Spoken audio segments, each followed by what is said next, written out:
묵상기도하심으로 새벽 예배를 시작하겠습니다. 하나님 은혜와 사랑에 감사합니다. 한밤에도 주님의 품에 우리를 편히 쉬게 하시고 새날을 주셔서 예배케 하심을 감사합니다. 오늘 이 하루도 주님과 동행하는 하루가 되게 하시고 주님을 기쁘시게 하는 하루 될 수 있도록 인도하여 주옵소서. 우리 인생의 모든 짐과 문제들은 온전히 주께 맡기게 하시고 주님이 우리를 위해서 일하시고 행하시는 구원을 경험하는 하루가 되도록 인도해 주옵소서. 오늘 이 하루도 온전히 주께 의탁드리며 예수님의 이름 의지하여 간절히 기도하옵나이다. 아멘. 찬송 406장 드리겠습니다. 고난 내 영혼 편히 쉴 곳과 풍랑 위로도 안전한 포구 폭풍까지도 다스리시는 주의 영원한 팔 의지해 주의 영원하신 팔 함께 하사 항상 나를 붙드시니 어느 곳에 가든지 요동하지 않음은 주의 팔을 의지함이라. 세상 친구들 나를 버려도 예수를 함께 동행함으로 주의 은혜가 충만하리니 주의 영원한 팔 의지해 주의 영원하신 팔 함께 하사 항상 나를 붙드시니 어느 곳에 가든지 요동하지 않음은 주의 팔을 의지함이라. 나의 믿음이 연약해져도 미리 예리한 힘을 주시며 위태할 때도 안보하시는 주의 영원한 팔 의지해 주의 영원하신 팔 함께 하사 항상 나를 붙드시니 어느 곳에 가든지 요동하지 않음은 주의 팔을 의지함이라. 능치 못한 것 주께 없으니 나의 일생을 주께 맡기면 나의 모든 짐 대신 지시는 주의 영원한 팔 의지해 주의 영원하신 팔 함께 하사 항상 나를 붙드시니 어느 곳에 가든지 요동하지 않음은 주의 팔을 의지함이라. 아멘. 오늘 이 시간에 주시는 살아계신 하나님의 말씀은 신약성경 누가복음 22장 39절에서 53절까지의 말씀입니다.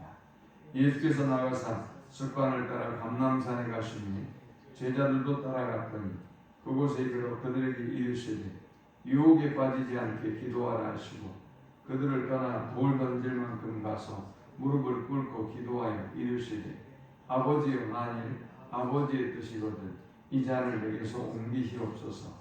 그러나 내 원대로 마시옵고 아버지의 원대로 되기를 원하나이다 하시니 천사가 하늘로부터 예수께 나타나 힘을 더하더라. 예수께서 힘쓰고 애써 더욱 간절히 기도하시니 땀이 땅에 떨어지는 빗방울같이 되더라. 기도 후에 일어나 제자들에게 가서 슬픔으로 인하여 잠든 것을 보시고 이르시되 어찌하여 자느냐 시험에 들지 않게 일어나 기도하라 하시니라. 말씀하실 때에 한 무리가 오는데 열 중에 하나인 유다라 하는 자가 그들을 앞장서 와서 예수께 입을 맞추시고 가까이 하는지라. 예수께서 이르시되 유다야 네가 입맞춤으로 인자를 가느냐 하시니 그의 주위 사람들이 그 된 일을 보고 여쭤오되 주여 우리가 칼로 치리까 하고 그 중에 한 사람이 대제사장의 종을 쳐 그 오른쪽 귀를 떨어뜨린지라. 예수께서 일러 이르시되 이것까지 참으라 하시고 그 귀를 만져 낫게 하시더라. 예수께서 그 잡으러 온 대제사장들과 성전의 경비대장들과 장로들에게 이르시되 너희가 강도를 잡는 것 같이 검과 몽치를 가지고 나왔느냐. 내가 날마다 너희와 함께 성전에 있을 때 내게 손을 대지 아니하였도다. 그러나 이제는 너희 때요 어둠의 권세로다 하시더라. 아멘. 예수께서 유월절 만찬을 통해서 제자들을 향한 지극한 사랑을 보여주셨습니다. 그러나 그럼에도 불구하고 주의 제자들은 아직도 주님이 가시는 길을 깨닫지 못했고 또 주님이 직면하고 있는 이 고통의 십자가에 대해서도 또 그들을 향한 주님의 안타까운 마음과 사랑에 대해서도 전혀 깨닫지 못합니다. 그들은 되려 주님 앞에 누가 더 큰 자인가에 대해서 논쟁하고 싸웠습니다. 주님은 이제 그 유월절 만찬을 마치시고 난 이후에 감람산에 가셔서 기도하셨습니다. 오늘 우리는 예수님의 이 감람산에서의 기도 그리고 예수님이 체포되는 과정을 통해서 세 가지 영적 교훈을 함께 묵상하고 은혜를 나누고자 합니다. 우리가 이 본문을 통해 얻을 수 있는 첫 번째 영적 교훈은 유혹에 빠지지 않게 기도하라 라는 것입니다. 주님은 감람산에서 습관을 쫓아 기도하시면서 제자들에게 유혹에 빠지지 않게 기도하라 라고 말씀하셨습니다. 예수님은 십자가의 죽음을 앞에 두고도 늘 변함없이 자신이 걸어가야 될 그 길을 위해서 그리고 자신이 앞에 두고 있는 이 십자가를 앞에 두고 기도하셨습니다. 가장 인생을 잘 산 사람이 어떤 사람일까요? 혹자들은 어떤 인생의 위기와 어려움이 오면 자신의 모든 삶의 우선순위가 다 송두리째 바뀌고 그리고 내가 지금까지 잘 살았는가? 내가 어떤 삶을 살아왔는가에 대해서 돌아보고 모든 것을 다 아예 뒤집어 버리는 사람들이 더러 있어요. 이것은 무엇을 의미하는 것이죠? 그들이 잘못된 삶을 살았다는 것을 의미하는 것이지요. 그러나 여전히 내게 죽음이 오고 질병이 오고 위기와 고난이 와도 여전히 내가 가는 길이 맞아요. 그 길이 옳아요. 그래서 늘 그 자리를 지켜요. 이런 사람이 있다고 한다면 이 사람은 인생을 제대로 산 사람이죠. 여러분 우리에게도 뭐 질병도 있고 위기도 있고 또 죽음의 순간도 찾아올 겁니다. 그때까지 우리가 동일한 인생을 살아가고 있다면 그것은 정말 진리를 아는 사람의 삶이고 인생을 참 잘 살았다라고 말할 수 있는 사람일 것입니다. 주님은 여전히 고난의 십자가를 앞에 두고도 습관처럼 기도하셨습니다. 그것이 삶의 습관이었어요. 그리고 제자들에게도 이렇게 습관처럼 기도해야 한다는 것을 교훈해주고 있는 것입니다. 그러면서 40절에 그곳에 이르러 그들에게 이르시되 유혹에 빠지지 않게 기도하라 하셨습니다. 또 주님은 제자들을 향해서 46절에 이르시되 어찌하여 자느냐 시험이 들지 않게 일어나 기도하라 하시니라 했습니다. 제자들이 슬픔으로 인하여 잠에 들었습니다. 주님이 유월절 만찬부터 보여주셨던 그리고 주님이 하셨던 말씀들을 쭉 아마 기억하면서 앞으로 그들과 주님과의 헤어짐을 그들이 알고 있고 그리고 주님의 죽음에 대해서 그들이 이제 더 깊이 알아가기 때문에 제자는 더욱더 깊은 슬픔에 빠져 있었던 것입니다. 그리고 그 슬픔을 이기지 못하고 그들은 그들은 잠들어 있었던 것입니다. 그런 그들을 향해서 주님은 시험에 들지 않도록 깨어서 기도할 것을 말씀하셨습니다. 주님이 보여주셨던 것처럼 또 주님이 말씀하셨던 것처럼 늘 깨어서 유혹에 빠지지 않도록 기도하고 늘 깨어서 시험에 들지 않도록 기도하고 그리고 그 길이 그 삶이 하나님이 기뻐하는 삶인 것을 알고 끝까지 흐트러지지 아니하는 우리 모두가 되시기를 축원합니다. 두 번째 우리가 이 본문을 통해 얻을 수 있는 영적 교훈은 하나님의 뜻을 이루기 위하여 기도하라라는 것입니다. 주님은 제자들과 멀리 떨어지셔서 42절에 기도하셨습니다. 이르시되 아버지여 만일 아버지의 뜻이거든 이 잔을 내게서 옮기시옵소서. 그러나 내 원대로 마시옵고 아버지의 원대로 되기를 원하나이다 라고 기도했습니다.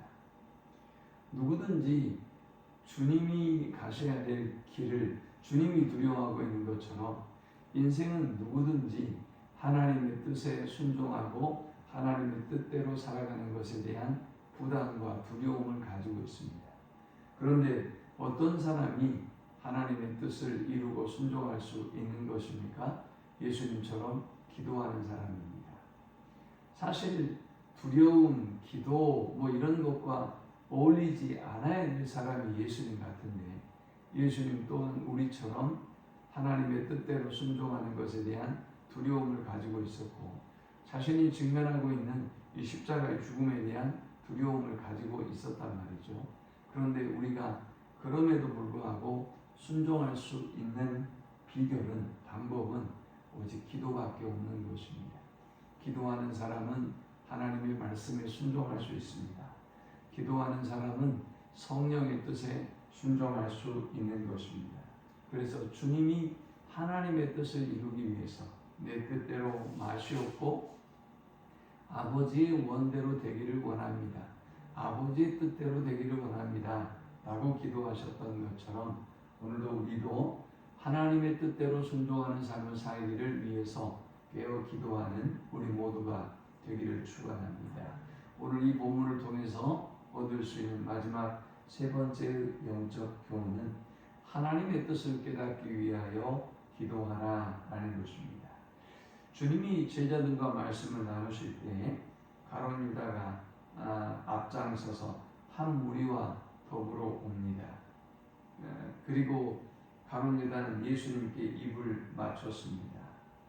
그리고 이제 예수님이 체포되어지는 상황이 벌어지게 되었죠.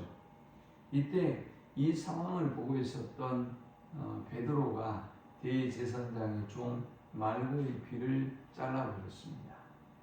예수께서 이 광경을 보시고 그 귀를 다시 만져서 붙여 낫게 하시고 그리고 제자들에게 말씀하셨습니다. 예수께서 일러 이르시되 이것까지 참으라 하시고 그 귀를 만져 낫게 하시더라 했습니다. 제자들은 예수님을 사랑해서 예수님을 체포하려고 하는 사람들로부터 예수님을 보호하기를 원했지만 그런데 예수님은 또 칼로 그들이 예수님을 보호하려고 하셨지만 주님은 그 제자들에게 이것까지 참으라 하시고 그 귀를 붙여 주셨습니다. 자, 우리가 무엇을 알아야 한다는 것일까요?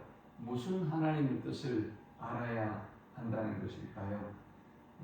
과연 제자들에게는 칼이 필요 없는 것입니까? 그렇지 않았죠. 지난 36절에 보니까 이르시되 이제는 전대에 있는 자는 가질 것이요.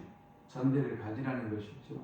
주님을 따를 때는 전대와 모든 것을 다 버려두고 주님을 따르라고 말씀하셨는데 전대에 있는 자는 가질 것이요. 배낭도 그리하고 검 없는 자는 겉옷을 팔아 살찌어다 그랬어요. 주님도 우리에게 검을 사라고 말씀하셨어요. 검이 필요할 때가 있다는 것이죠. 그러나 본문에서는 검이 필요할 때가 아니라는 거예요. 우리가 하나님을 사랑하고 하나님을 보호하고 그리고 하나님을 위하여 고난의 길을 걸어가는 것은 너무나 당연한 일이고 그 길을 걸어가야 되지만 중요한 것은 하나님의 뜻을 알아야 돼요. 하나님의 때를 알아야 되고 하나님의 방법을 알아야 합니다. 그래야 우리가 하나님이 원하는 삶을 살아갈 수가 있는 것입니다.